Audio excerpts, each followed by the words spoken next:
দর্পনারায়ণের লেখা গীতগোবিন্দ এখানেই শেষ। মাত্র 6টি অধ্যায়। প্রত্যেকটি অধ্যায়ে বড় অদ্ভুত, কারণ তথাকথিত পুরাণের চরিত্র নিয়ে নির্মিত হলেও এখানে এ অবধি জানা পৌরাণিক কাহিনীগুলোর মধ্যে কোনো মিল নেই।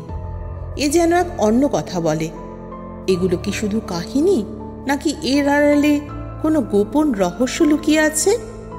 সুবর্ণমৃগী অধ্যায়টি ছেড়াই বা কেন? রমেশের মনে প্রশ্নগুলো কাটাকুটি খেলা করছে। তাই সে সেই ঝুলন্ত বারান্দায় কিছুক্ষণ দাঁড়িয়ে থাকার জন্য গেল, যাতে তার মন শান্ত হয়। হঠাৎ পেছন থেকে রাজনারায়ণবাবু ডাক দিলেন, রমেশ। রমেশ বড়ই আশ্চর্য হল। রাজনারায়ণবাবু, আপনি এত রাতে? হ্যাঁ, এত রাতে তোমাকে একটা গোপন জায়গায় নিয়ে যাব, সেটা যাতে আর কেউ দেখতে না পায়, সেই জন্যই এত রাতে এসেছি। রমেশ ভারী অবাক হলো। মনে মনে ভাবল, এত রাতে উনি কি গোপন জিনিস দেখাতে চাইছেন, আর যা সবার কাছ থেকে লুকোতেও চাইছেন। তারপর সে রাজনারায়ণবাবুর নির্দেশিত পথে চলতে শুরু করল। আস্তে আস্তে তারা নিচের তলায় দর্পনারায়ণ চৌধুরীর কক্ষে গিয়ে উপস্থিত হল। রাজনারায়ণবাবু কক্ষের দরজা ভেতর থেকে খিল দিয়ে দিলেন। এ তো দর্পনারায়ণ চৌধুরীর কক্ষ, এতে কি গোপন জিনিস আছে? রমেশ বলে উঠল। রাজনারায়ণবাবু তাকে চুপ করার নির্দেশ দেন।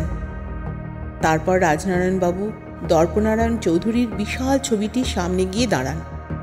ধীরে ধীরে সেটির কাছে এগিয়ে গিয়ে ছবিটির পিছনে থাকা দেওয়ালে চাপ দেন। দেওয়ালে চাপ দিতেই একটা গুপ্ত কক্ষ খুলে যায়। রমেশ আশ্চর্য। তারপর তারা দুজনে গুপ্ত কক্ষে প্রবেশ করে। কক্ষের ভেতরের অবস্থা দেখে রমেশ আরও আশ্চর্য হয়ে যায়। চারিদিকে শুধু ছবি আর ছবি, শুধু চিত্রিত ছবিই নয়, এই ছবির মধ্যে একটা অদ্ভুত মোহ আছে, একটা অদ্ভুত বাস্তবতা আছে।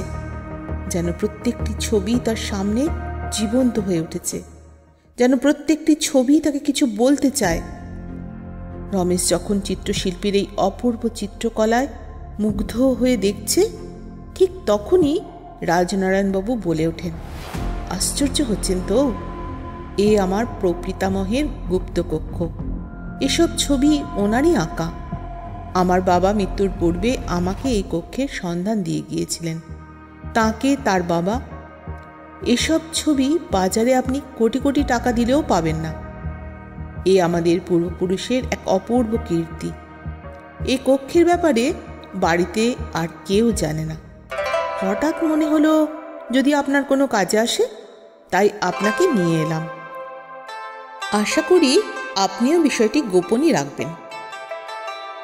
একবার যখন দেখিয়ে দিয়েছেন, তখন বিশ্বাস করা ছাড়া বোধহয় আপনার কাছে আর কোনো উপায় নেই। হা হা করে একটু হেসে ওঠেন রাজনারায়ণবাবু। বলেন, তা বটে, তা বটে। রমেশ খুব ভালো করে ছবিগুলো দেখতে শুরু করে। হঠাৎ রমেশ চৌধুরীবাবুকে জিজ্ঞেস করে, আচ্ছা, আপনাদের কোনো পৈতৃক শিব মন্দির আছে? কেন বলুন তো?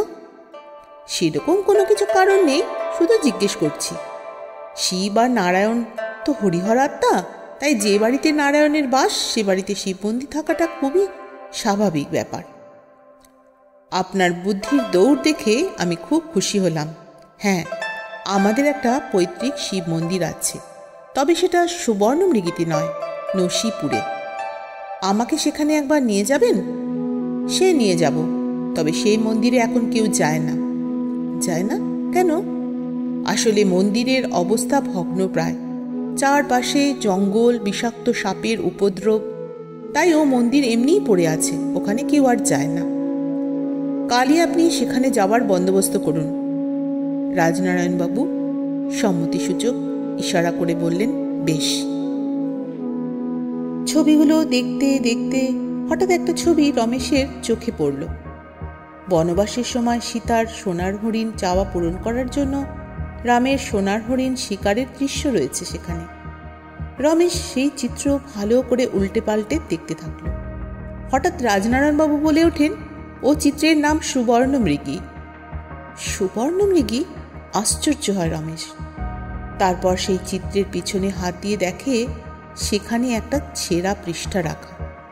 এই পৃষ্ঠা আর কিছু নয়, গীত গোবিন্দের সেই সুবর্ণ মৃগীর রহস্যের পৃষ্ঠাটি হাতে নিয়ে রমেশ বলে ওঠে, রাজনারায়ণবাবু, সুবর্ণ মৃগীর রহস্যের খানিকটা আভাস পেয়ে গেছি।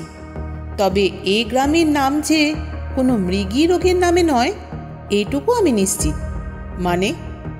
মানেটা ক্রমশ প্রকাশ্য। আপাতত আপনি নসিপুরে যাওয়ার ব্যবস্থা করুন।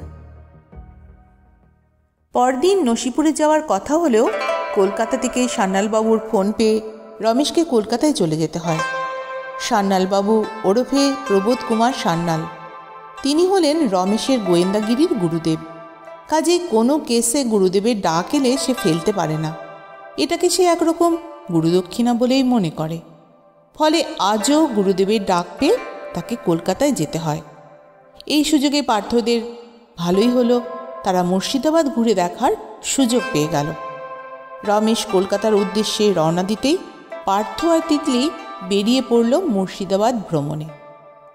দুজনেই ইতিহাসের ছাত্র হলেও এতদিন মুর্শিদাবাদের ইতিহাস তারা বইতেই পড়ে এসেছে। আজ সেই ইতিহাস চাক্ষুষ করার সুযোগ হয়েছে তাদের। এই মুর্শিদাবাদ বলে কথা, না জানি কত ইতিহাস লুকিয়ে আছে এর কোনায় কোনায়।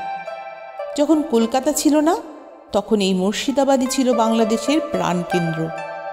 তারপর কত যুদ্ধ, কত লড়াই, পরিজনের বিশ্বাসঘাতকতা, পলাশির প্রান্তরে সিরাজের পরাজয়, ভারতের স্বাধীনতার সূর্যের অস্ত যাওয়া, 190 বছরের ব্রিটিশ শাসন, তারপর 1947-এর 18ই আগস্ট স্বাধীন হওয়া। ঠিক শুনেছেন, 18ই আগস্ট। 15ই আগস্ট সারা ভারত স্বাধীন হলেও মুর্শিদাবাদ কিন্তু তখনও দোলাচলে, সে পাকিস্তানে যাবে নাকি ভারতে থাকবে। তারপর কত আন্দোলনের পর শ্যামাবাবু মুর্শিদাবাদকে ভারতের মধ্যে নিয়ে এলেন। 18ই আগস্ট মুর্শিদাবাদ স্বাধীন হলো। আরও কত ইতিহাস। একে একে তারা মুর্শিদাবাদের ইতিহাস প্রসিদ্ধ স্থানগুলো ঘুরে দেখতে শুরু করলো। সর্বপ্রথমেই গেল হাজারদুয়ারি রাজপ্রাসাদ দেখতে। নামে হাজারদুয়ারি হলেও এর বহু দরজার মধ্যে অনেক দরজাই নকল, চোরদের ধাঁধিয়ে দেওয়ার ফাঁদ। সিরাজদৌলার হীরাঝিলের রাজপ্রাসাদ সে তো ভাগীরথীর তলায় তলিয়ে গেছে। তার মৃত্যুর 80 বছর পর নবাব নাজিম হুমায়ুন খাঁ এই হাজারদুয়ারি রাজপ্রাসাদ নির্মাণ করলেন। এখন এটি একটি ঐতিহাসিক মিউজিয়াম। ভেতরে গেলে দেখতে পাওয়া যায় নবাব আমলের সোনা চাঁদির রাজসিংহাসন, কত শিল্প, কারুকার্য ও ভাস্কর্যের নিদর্শন, কত যুদ্ধ হাতিয়ার, কত আসবাব, নবাবদের বস্ত্র, ব্যবহৃত জিনিস, কত মূর্তি, কত ইতিহাসের জলজ্যান্ত সাক্ষ্য। এরপর তারা আরও অনেক জায়গা ঘুরে দেখল।